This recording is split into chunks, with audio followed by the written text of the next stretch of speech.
লেজা এবং মোড়া, রাহু এবং কেতু পরস্পরের সঙ্গে আড়াআড়ি করিলে যেমন দেখিতে হইত, এও ঠিক সেই রকম।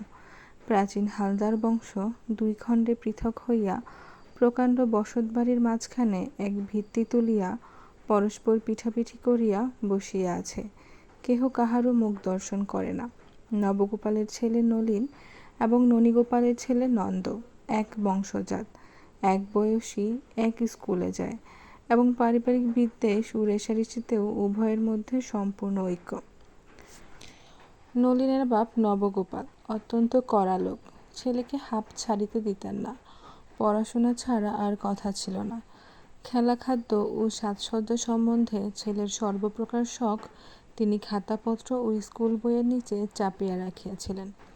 নন্দর বাপ ননীগোপালের শাসনপ্রণালী অত্যন্ত শিথিল ছিল। মা তাহাকে অত্যন্ত ফিটফাট করিয়া সাজাইয়া স্কুলে পাঠাইতেন। আনাতিনেক জলপানীয় সঙ্গে দিতেন। নন্দ ভাজা মশলা ও কুলপির বরফ, লাঠিম ও মার্বেলগুলিকা ইচ্ছামতো ভোগ বিতরণের দ্বারা যশস্বী হইয়া উঠিয়াছিল। মনে মনে পরাভব অনুভব করিয়া নলিন কেবলই ভাবিত, নন্দর বাবা যদি আমার বাবা হইত এবং আমার বাবা যদি নন্দর পিতৃস্থান অধিকার করিত, তাহা হইলে নন্দকে মজা দেখাইয়া দিতাম।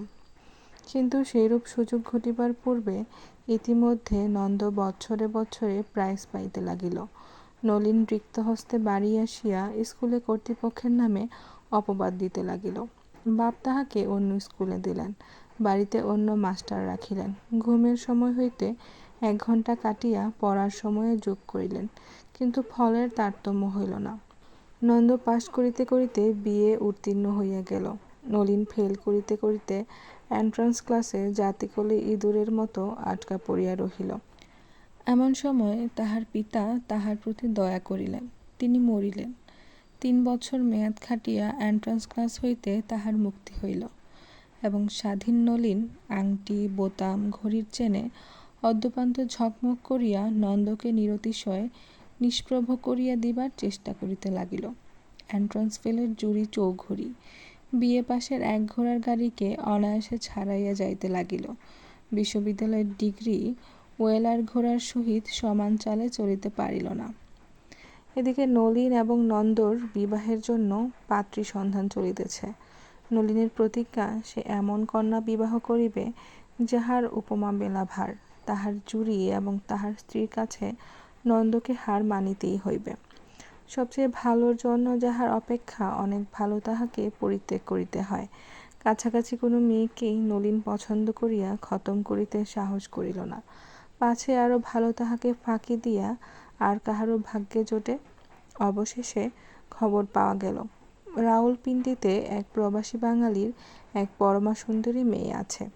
কাছের সুন্দরীর চেয়ে দূরের সুন্দরীকে বেশি লোভনীয় বলিয়া মনে হয়। নলিন মাতিয়া উঠিল। খরচপত্র দিয়া কন্যাকে কলিকাতায় আনানো হইল। কন্যাটি সুন্দরী বটে।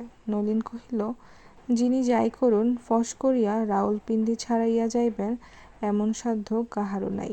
অন্তত এ কথা কেহ বলিতে পারিবে না যে, এ মেয়ে তো আমরা পূর্বেই দেখিয়াছিলাম, পছন্দ হয় নাই বলিয়া সম্বন্ধ করি নাই।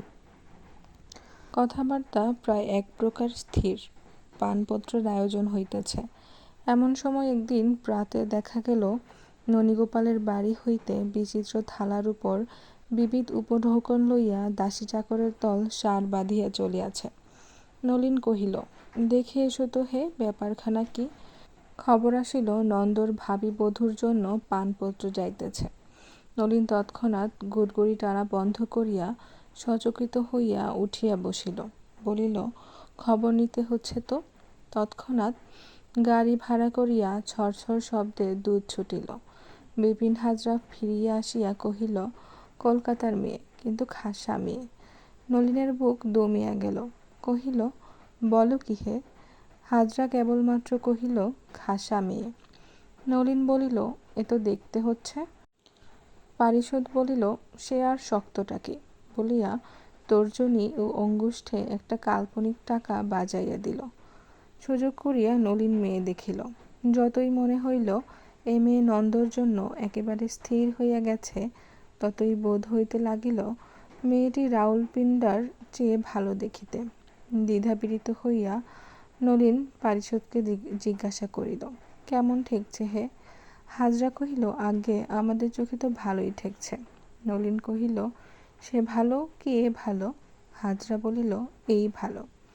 তখন নলিনের বোধ হইল ইহার চোখের পল্লব তাহার চেয়েও আরও একটু যেন ঘন, তাহার রংটা ইহার চেয়ে একটু যেন বেশি ফ্যাকাশে, ইহার গৌরবর্ণে একটু যেন হলদে আভায় সোনা মিশাইয়াছে। ইহাকে তো হাতছাড়া করা যায় না।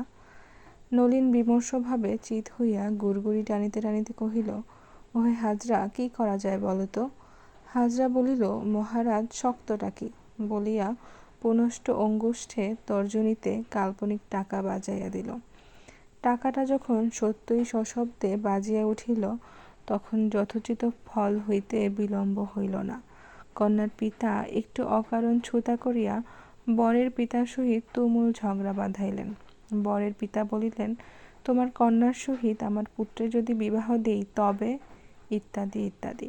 কন্যার পিতা আরও একগুণ অধিক করিয়া বলিলেন, তোমার পুত্রের সহিত আমার কন্যার যদি বিবাহ দেই তবে, ইত্যাদি ইত্যাদি। অতঃপর আর বিলম্ব না করিয়া নলিন নন্দকে ফাঁকি দিয়া শুভলগ্নে শুভ বিবাহ সত্বর সম্পন্ন করিয়া ফেলিল এবং হাসিতে হাসিতে হাজরাকে বলিল, বিয়ে পাশ করা তো একেই বলে। কি বলো হে হাজরা, এবারে আমাদের ও বাড়ির বড়বাবু ফেল। অনতিকাল পরেই ননীগোপালের বাড়িতে একদিন ঢাকঢোল সানাই বাজিয়া উঠিল। নন্দর গায়ে হলুদ। নলিন কহিল, ওহে হাজরা, খবর লও তো পাত্রীটি কে? হাজরা আসিয়া খবর দিল, পাত্রীটি সেই রাউলপিন্ডির মেয়ে। রাউলপিন্ডির মেয়ে? নলিন অত্যন্ত হাসিতে লাগিল। ও বাড়ির বড়বাবু আর কন্যা পাইলেন না, আমাদের পরিত্যক্ত পাত্রীটিকে বিবাহ করিতেছেন। হাজরাও বিস্তর হাসিল, কিন্তু উত্তরোত্তর নলিনের হাসির আর জোর রহিল না। তাহার হাসির মধ্যে কীট প্রবেশ করিল। একটি ক্ষুদ্র সংশয় তীক্ষ্ণ স্বরে কানে কানে বলিতে লাগিল, হাতছাড়া হইয়া গেল, শেষকালে নন্দর কপালে জুটিল। ক্ষুদ্র সংশয় ক্রমশই রক্তস্ফীত জোঁকের মতো বড় হইয়া উঠিল। তাহার কণ্ঠস্বরও মোটা হইল।